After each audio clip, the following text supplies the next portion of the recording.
మూర్తి గారిని రాముడు సీతను తీసుకెళ్ళి లక్ష్మణుడితో పాటి అడవిలో వదిలేసి రమ్మన్నాడు లక్ష్మణ్ తోటి.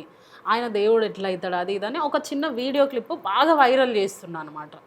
సో అది వాస్తవానికి చరిత్రపరంగా సీతను తీసుకెళ్ళి అడవిలో వదిలేసిరా సార్ నిజంగానే? అసలు రామాయణంలో అనేక భాగాలు ప్రక్షిప్తములు. ప్రక్షిప్తం అంటే ప్రక్షేపించబడినవి. ప్రక్షేపించబడినవంటే తర్వాత చేర్చబడినవి. ఒరిజినల్గా వాల్మీకి మహర్షి రాసినవి కాదు. తర్వాత కాలక్రమేపీ వేరే పండితులు ప్రక్షేపించారు, దాన్ని చేర్చారు. ప్రక్షిప్తములైన శ్లోకాలు రామాయణంలో చాలా ఉన్నాయి అనే ఒక వాదన నా చిన్ననాటి నుండి వింటున్నా, 50 ఏళ్ళ నుండి. నేను 10th క్లాస్లో ఉన్నప్పటి నుంచి వింటున్నా. ఇప్పుడు నాకు 68 ఏళ్ళు ఇప్పుడు. కాబట్టి రామాయణంలో ఏదో ఒకటి రాసున్నది అనే దాని మీద రాముని వ్యక్తిత్వం ఇటువంటిది అనడానికి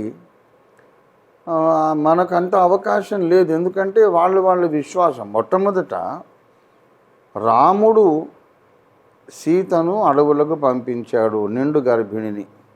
అది వాస్తవమేనా సార్? చెప్తున్నాను.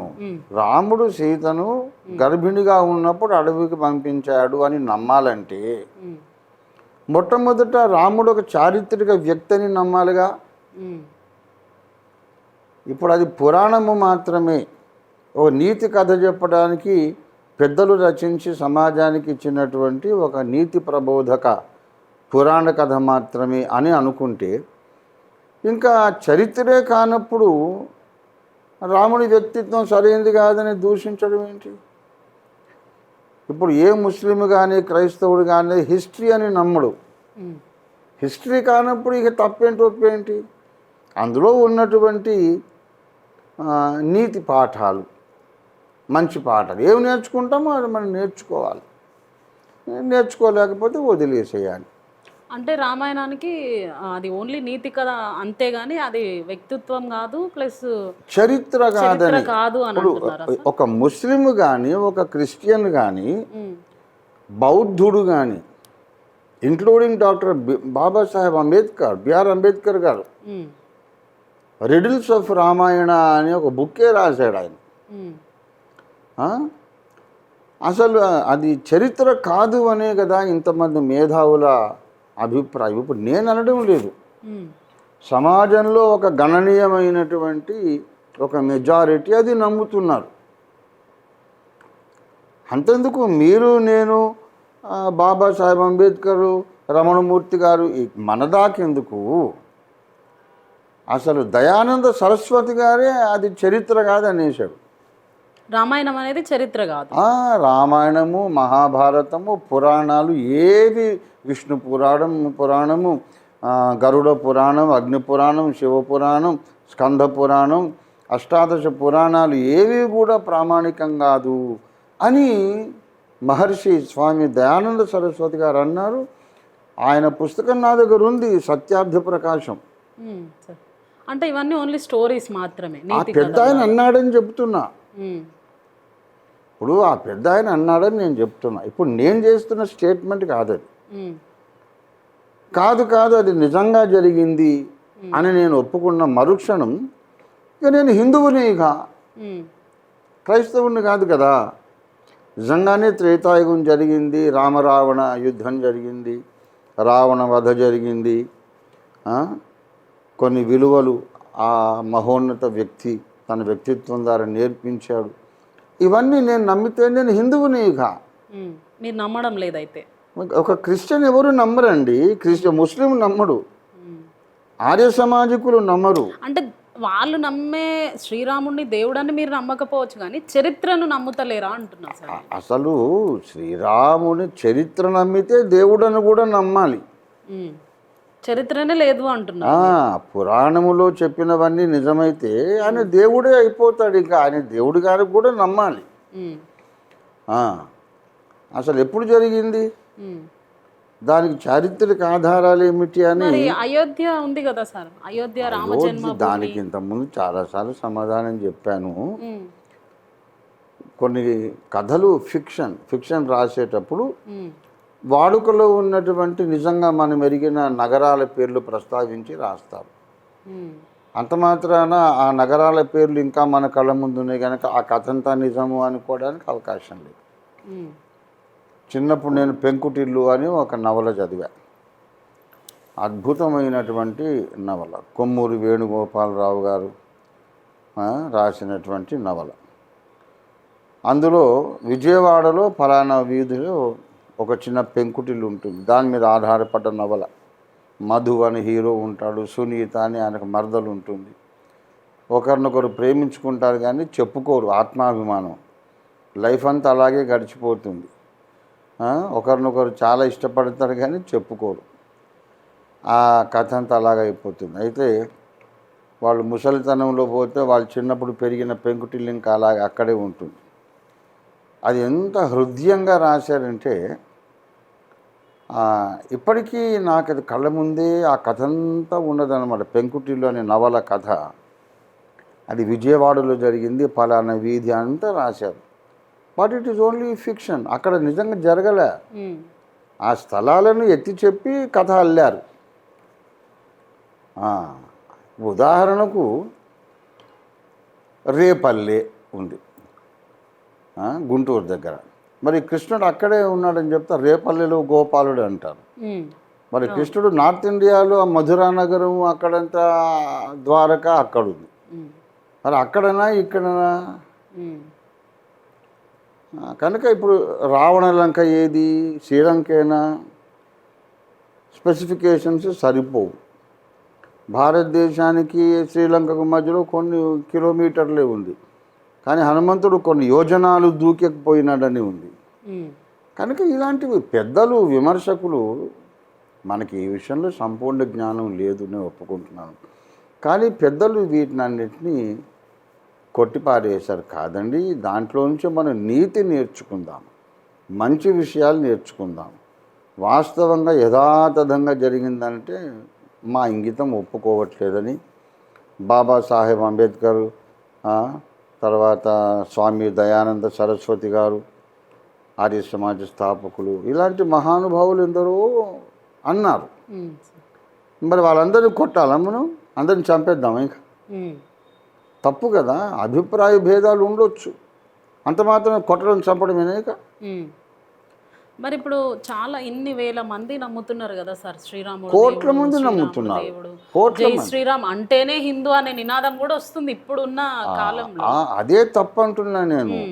ఇప్పుడు అదే తప్పంటు. జై శ్రీరామ్ అంటే హిందూ అయిపోడు. మీకు ఒక విచిత్రం చెప్తాను. నాకు సంగీతం పిచ్చి.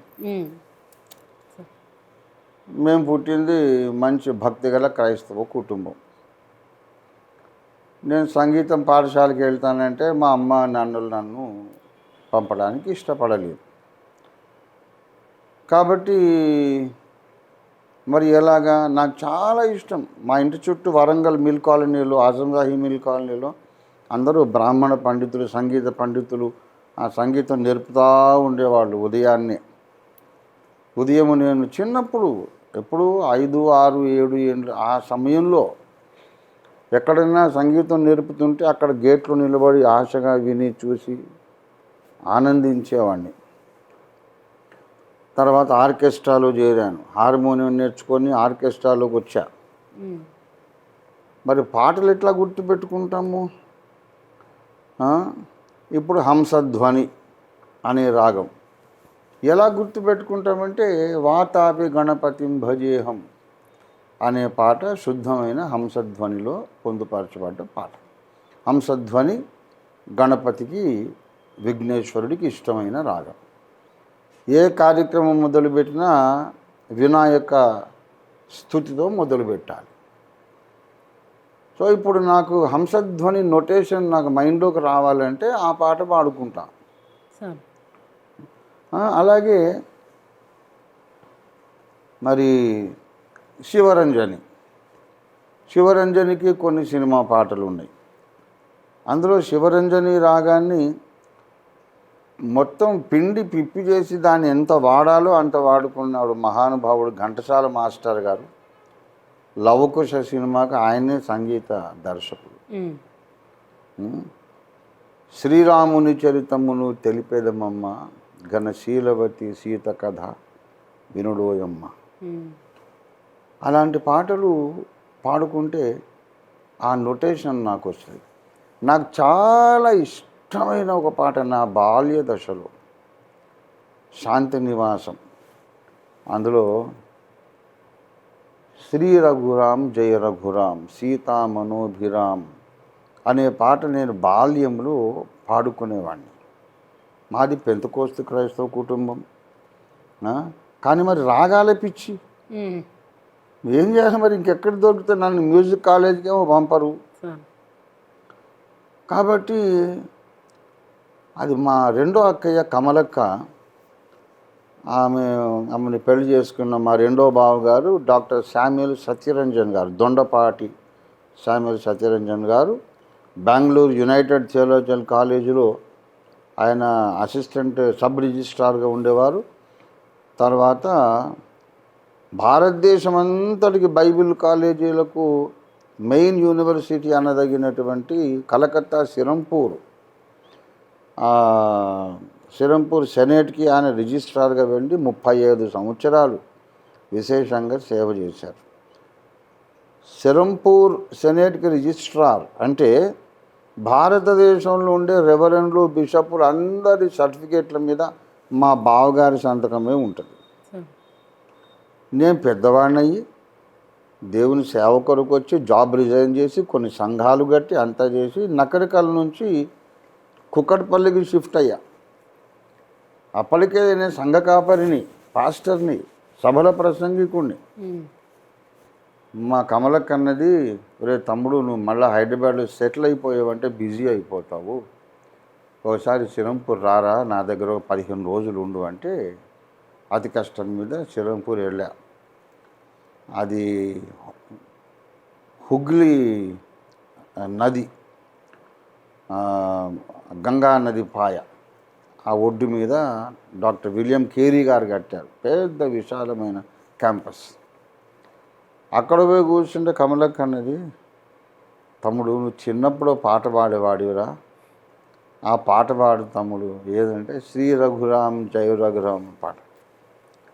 దానికేం భాగ్యం, పాడుతున్నా కానీ పాడేశారు. మళ్ళీ మీరు అప్పటికే క్రైస్తవ బోధలు చేస్తున్నారు. సంఘాలు కట్టా. నేను హిందూని అయిపోయానా? సార్ అవలేదే. ఆ తర్వాతనే 1500 పైగా సంఘాలు, క్రైస్తవ సంఘాలు స్థాపించేశారు. ఏం తప్పేముంది? పెదవులతో ఏదో పలికినంత మాత్రాన హృదయంలో ప్రతిష్ఠింపబడ్డ యేసు ప్రభు వారు వెళ్ళిపోడు.